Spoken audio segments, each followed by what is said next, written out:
In this video series, we have been exploring practical tools for developing self-awareness. This is episode 9, Turning Toward the Pain, Transforming Emotional Triggers into Teachers. The theme is using mindfulness and heart-centered presence to heal emotional activation. Today, we are exploring a challenging yet profoundly transformative practice, turning toward emotional pain and triggers. Pain is often seen as something to avoid or push away. But when we cultivate mindful awareness and compassion, emotional pain becomes a doorway for healing, a guide pointing us to unmet needs, boundaries, and the wisdom of our inner compass. From a neuroscience perspective, triggers activate the amygdala, the body's alarm system, and often bypass the prefrontal cortex, which governs reasoning and self-regulation. This is why emotional responses can feel immediate, intense, or even overwhelming.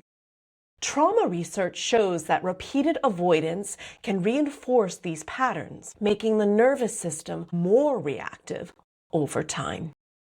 Conversely, mindful, heart-centered observation of triggers engages the prefrontal regulation. It strengthens the vagal system and promotes integration. It allows the body to experience safety even in the presence of difficult emotions. Psychologically, the parts of us that feel triggered are often things like the inner child or protective parts like the inner critic.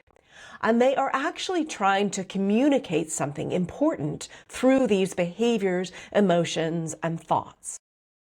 When we respond with judgment or suppression, we unintentionally re-traumatize these parts. When we respond with heart-centered presence, we create safety and spaciousness. This is where the spiritual aspect comes in.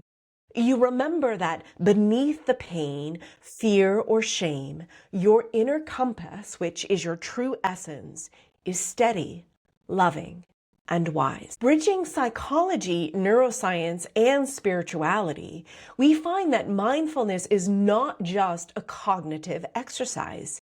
It's an embodied practice of listening, feeling, and aligning with the inner guidance that has always been available to you. Let's put this into practice. This practice is called breathing with the emotion. I invite you to begin by pausing and beginning to ground. To do that, I invite you to find a comfortable place to sit.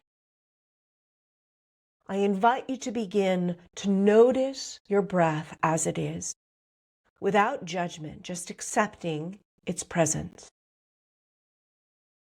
Perhaps saying to your breath and your body, I am here, you are safe. Next, I invite you to invite the breath and your body to take 3 slow, intentional breaths with you. Perhaps inviting your body to feel the support of the chair or the floor. Next, I invite you to notice what is present in your body. Begin to bring your awareness to a trigger that you experienced at some point during your day or your week, reflecting and thinking about that experience. Begin to notice where the emotion and the trigger live in your body.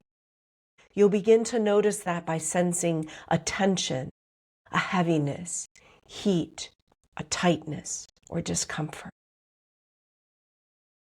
Once you have identified this space, bring your full awareness to it, accepting its presence, and then gently name it, perhaps naming it as anger, or this is sadness, whatever you are sensing, without judgment, just curiosity and love.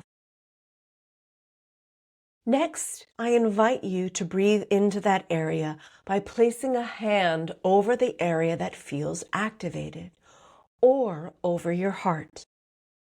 I invite you to slowly inhale for 4 counts, imagining that you are inviting the presence and safety into that sensation.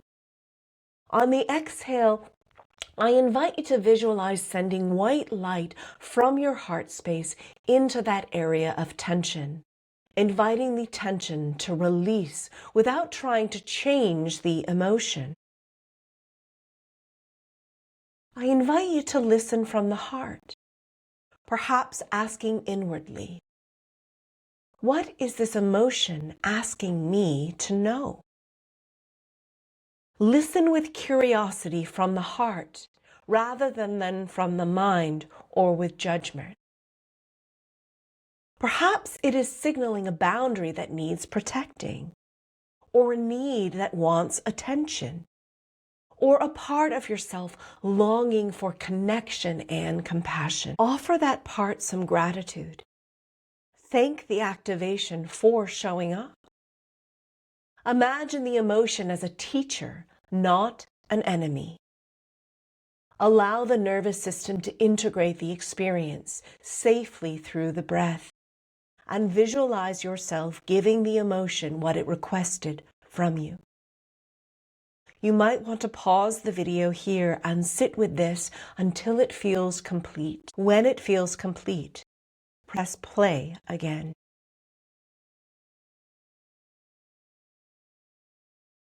With all guided practices, it is important to integrate the experience, and that can be supported through journaling or creative expression. So I invite you to get your supplies, either a journal, some art supplies, or placing a music on play, and contemplate each question, maybe pressing pause after each one.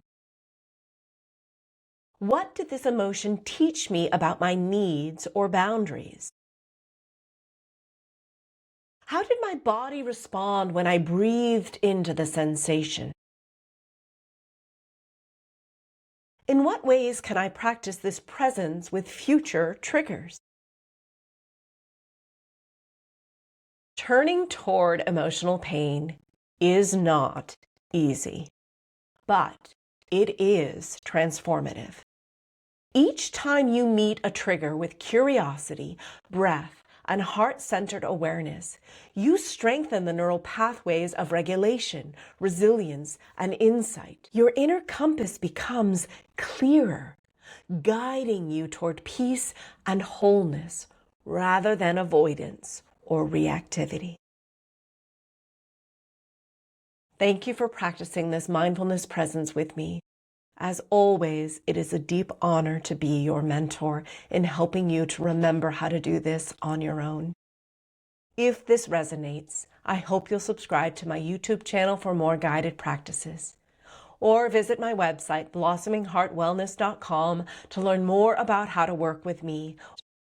My book, The Divine Within, Healing Ourselves to Heal the World, offers deeper practices and reflections to help you integrate these teachings into daily life, turning triggers into teachers and pain into guidance. Remember, every emotion is a messenger, and your heart, your inner compass, knows the way. I'm sending you so much love and appreciation for where you are on your journey of healing and remembering.